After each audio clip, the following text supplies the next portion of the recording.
Hey guys, in today's lesson video, I'm going to talk about how to release the golf club and how to throw the golf club towards the target to create that effortless speed and power so we could hit the golf ball with a very smooth, effortless golf swing and still hit the golf ball a far distance like I just did right here. So in today's lesson video, we're going to really focus on the release motion, and I'm not going to get too technical. I'm going to get into a position. I'm going to show you guys a drill that's going to be very natural so you guys can feel the correct motion as soon as possible.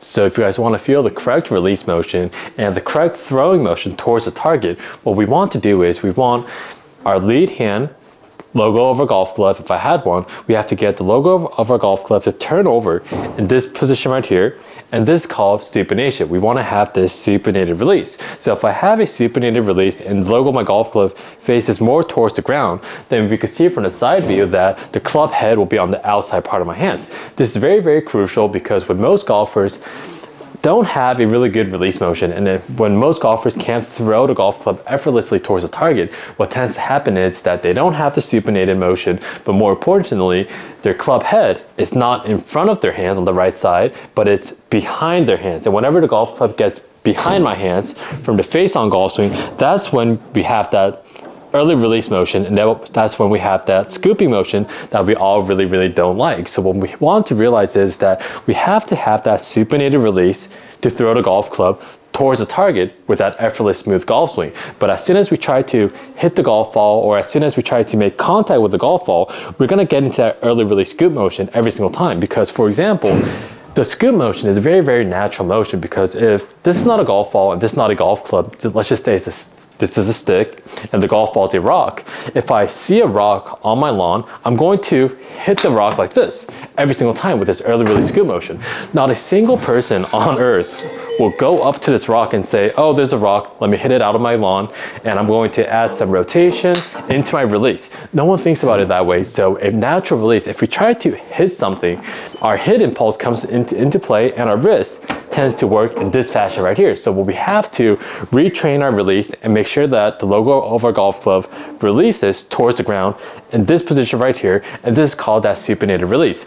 But the one thing we're going to do in today's lesson video is that I've talked so much about our lead hand, forearm, lead hand supinated release. So in today's lesson video, I'm going to give you a great drill on what we should feel with our right side, our right hand. So what we're going to do is, once I get into my good address position, we always have to swing the golf club towards this 1 o'clock position. But what we're going to do, and what we're going to add on to this in today's lesson video is that if I grab the golf club around towards the end of my grip right here, if I early release and scoop at impact, the grip is going to hit my forearm. So instead what we want to do is I want to make a circular motion without the grip going near my forearm, and I don't want the grip end to hit my forearm in this position right here. What that's going to look like is that once we get into a good top of the backswing position, my right palm is going to face and rotate towards the ground, and then it's going to come back, face the ground, and it's going to come back. So if I do that from the side view, we're going to swing off towards that 1 o'clock position, bring it back,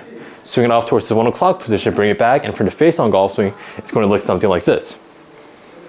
And one key note is that if we want to make really good contact, yes, we want to have this supinated release, but we have to release the golf club not towards our right leg, our trail leg right here, but it has to happen in front of our lead leg, my left leg, in this fashion right here. So if I do that motion, and if I just swing the golf club in a very smooth manner, it's going to look something like this.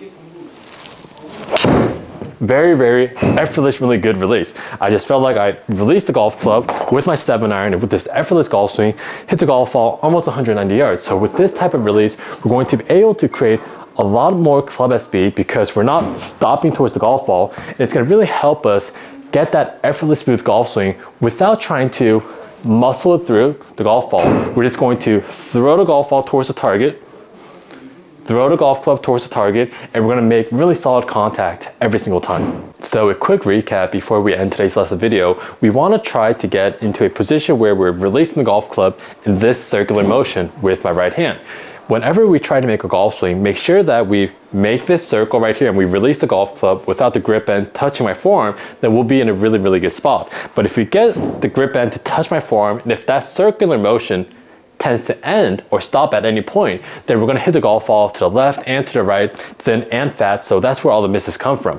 If we try to make contact with the golf ball, that's where all the misses come from. So try this drill out with your right hand, make that circular motion towards that 1 o'clock position, and release the golf club. And this is all we should feel coming down in the downswing with our arms. That's the rolls of our arms. So coming down, even if my body from the side view opens up towards the left in this fashion right here, my arms and my golf club feel-wise should not feel like it's following my body. So most amateur golfers who tug on the golf club with an over-the-top motion, or if they just have a big chicken wing release, those are the golfers that don't have any separation with their arms or their body. So those type of golfers are throwing a ball in this fashion right here, everything together. And we will never throw a golf ball or a baseball that way. So what we want to do is we want to create a little bit more separation with our arms and our body. So a little visual is that even if my body opens up towards the left, my arms should still be making this circular motion off towards that 1 o'clock position. And if I do that in one slow gradual motion, my body's going to rotate towards the left,